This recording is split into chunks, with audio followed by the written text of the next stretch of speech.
Gervonta Tank Davis is back in the gym, and the energy surrounding his training camp is electric with his showdown against Lamont Roach right around the corner. All eyes are on Tank as he sharpens his skills, transforms his body, and gears up for one of the most important fights of his career. But this camp is not just business as usual. It reflects change, growth, and the beginning of the end of an era. Oh, shit, Tank. Not no financial advice, but I'm telling you, man, put the check on that boy, man. You finna come up, man. I'm telling you. That boy hitting like Mayweather and Pacquiao combined. Let's explore what is going within Tank's. Why is his forthcoming fight so important? How might his future fights turn out? Clearly define his legacy as he approaches retirement. The dude is locked in, showcasing scorching hand speed, unrivaled footwork, and power that reminds everyone why he's one of the most dangerous fighters in the sport. Gervonta Davis's training camp for Lamont Roach has been nothing short of amazing.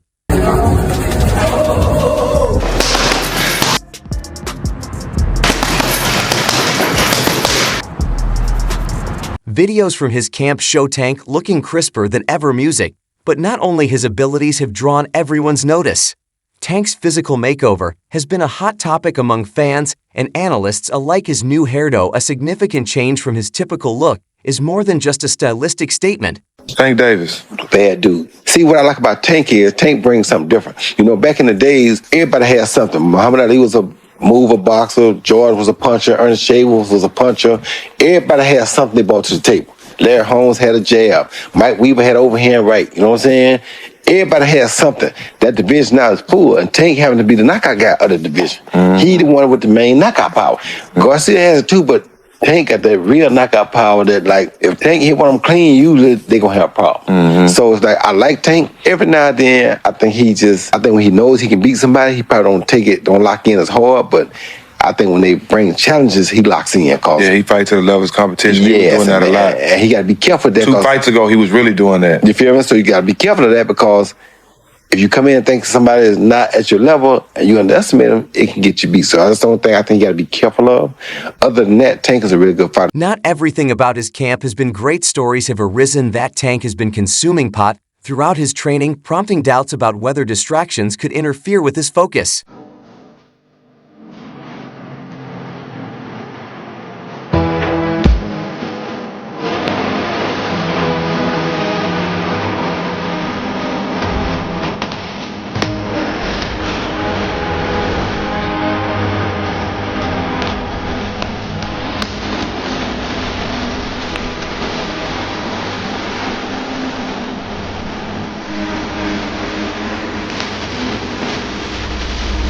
While his talent and work ethic are apparent, these concerns add an element of uncertainty to an already high-stakes battle.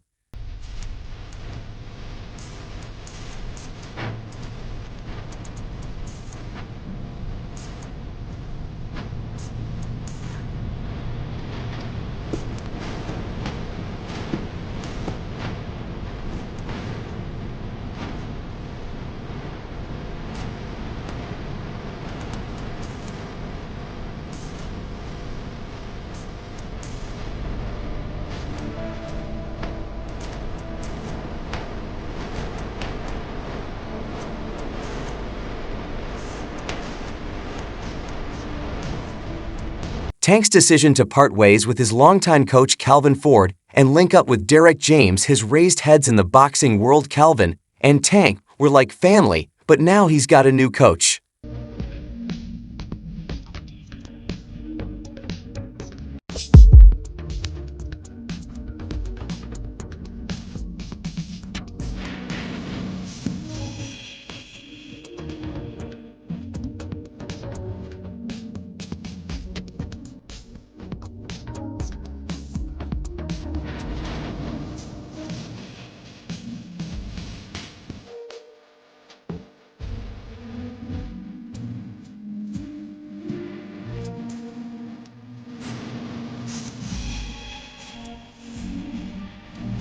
James, recognized for his technical expertise and ability to bring out the most in elite fighters, has a reputation for refining champions. He's worked with names like Errol Spence Jr. and Jermall Charlo, and now he's bringing his experience to Tank's area.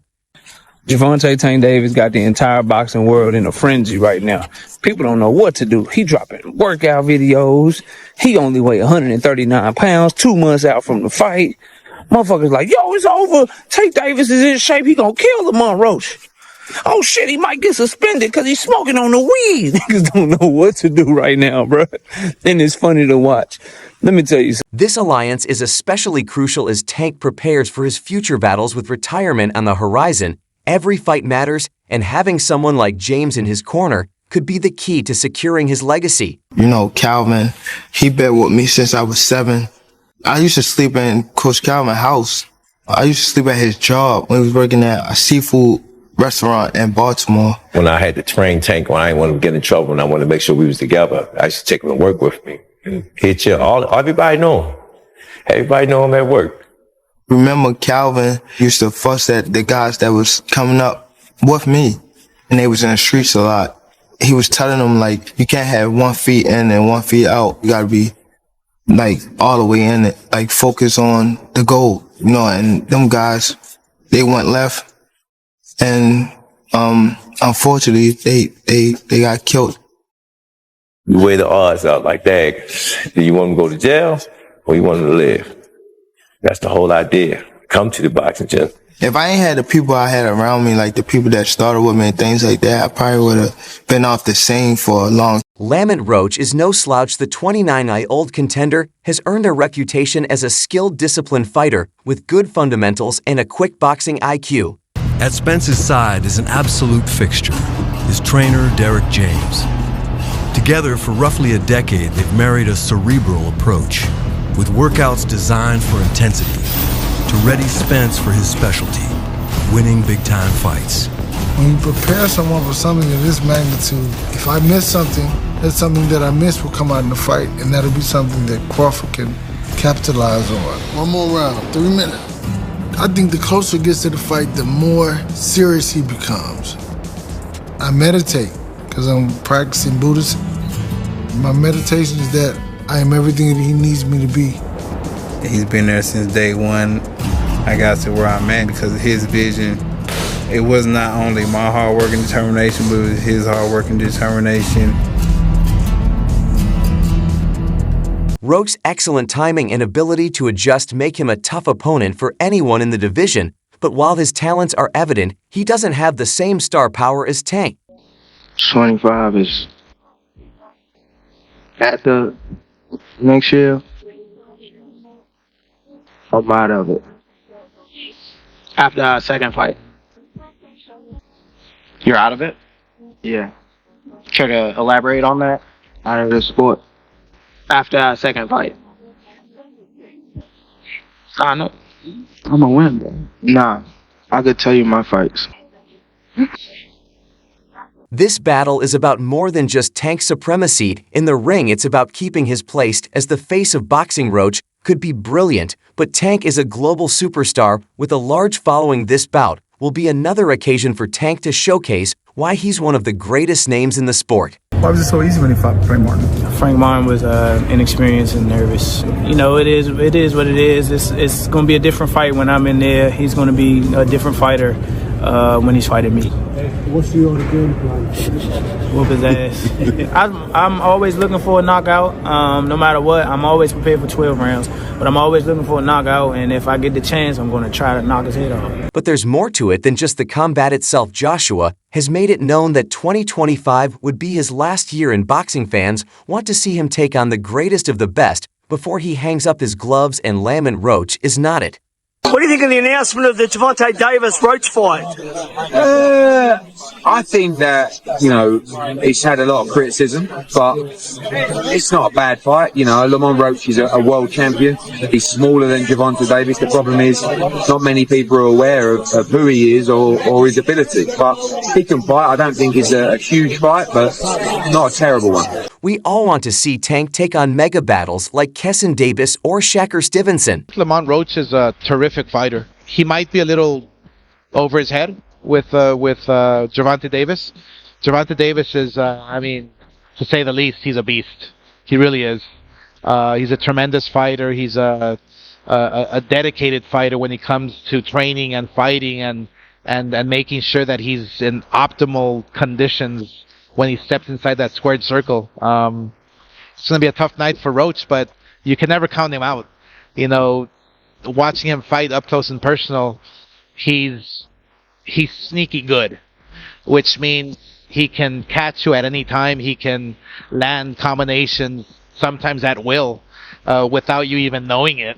You know, he's that sneaky. So yeah, it's going to be very interesting. But you know, obviously Gervonta Davis has the experience. He has the knowledge. He has that mean streak in him that will take you out with any punch. A probable confrontation between Tank and Shakur Stevenson is a battle that fans can't stop talking about. Shakur's technical brilliance and defensive mastery would be an intriguing contrast to Tank's raw power and aggressive attitude. I don't know Lamont Roach, but you know, when you're looking at Shakur Stevenson, when you're looking at, you know, these other fights that he should really be fighting, you know, he don't want to do them fights. He wants to retire. Yeah. So don't come and but don't come and come at me. Yeah. And go, oh yeah, let's give it all, you know, Barry Big Bollocks, and go, oh yeah, let's give him some stick, and then make out like we want the fight. And then we send an offer over, and then you fight for 15 million, and yet you fight Lamont Roach. Don't do all that. Do you know what I mean? It was a real offer. That was true then. It was a real offer. We offered. I said, listen, you keep talking shit. My promoter's going to get back to you in 48 hours. 50 minutes. Initial offer sent over. You know, but was it Unquail didn't let him out to play? His boss didn't let him out. That's it. So he wants to talk about, 50 million. First offer. First offer. There was room to negotiate. Of course there was. But he's an idiot. I don't even know if he knows what negotiating means. It's the classic battle of wits versus brawn, with both fighters possessing the ability to shift the scales in their favor. The fact that Lamont Roach is as familiar with Tank Davis as he is, it goes beyond them fighting in the amateurs. They've spent time in camp together. He's been around Tank. He's seen Tank up close and personal, whether he's in the ring with them or not. That matters. When you know a guy's rhythm, when you know their speed, when you know what they're thinking, that changes everything, you know? Saying all this to say that because I know we got a lot of people, it don't matter. When he get hit, he going to sleep. Just wait for it. This might be a fight until he gets hit. And again, he's tasted that before. So if he gets hit and he doesn't go away, we got a fight on our hands, you know? I think it's a good fight. I think that there's better fights for Tank Davis, but this is a good fight for him. While Shakur's undefeated record and Olympic pedigree make him a formidable opponent, Tank's training footage suggests that he's more than ready for the challenge. His ability to close the distance, break down opponents, and finish fights with explosive knockouts could give him the edge in a matchup that would undoubtedly be a modern-day classic. The fight has got to happen. There's no way the fight don't happen. The best of the best versus the best, and I can't wait for it. What would happen between you and Gervonta? I'm going to win, for sure, 100%. I think that a lot of people going to bet the other way, and a lot of people going to lose money, but the people who bet this way going to win money. However, to get there, Tank needs to keep focused. His training with Derek James indicates that he's taking his preparation seriously, but the concerns regarding his off-camp habits can't be ignored. So that's all from today's video. If you loved it, remember to leave a like, subscribe, and ring that bell icon so you never miss our forthcoming videos. And don't forget to contribute, share your ideas in the comments section. Stay tuned, and we will catch you in the next video.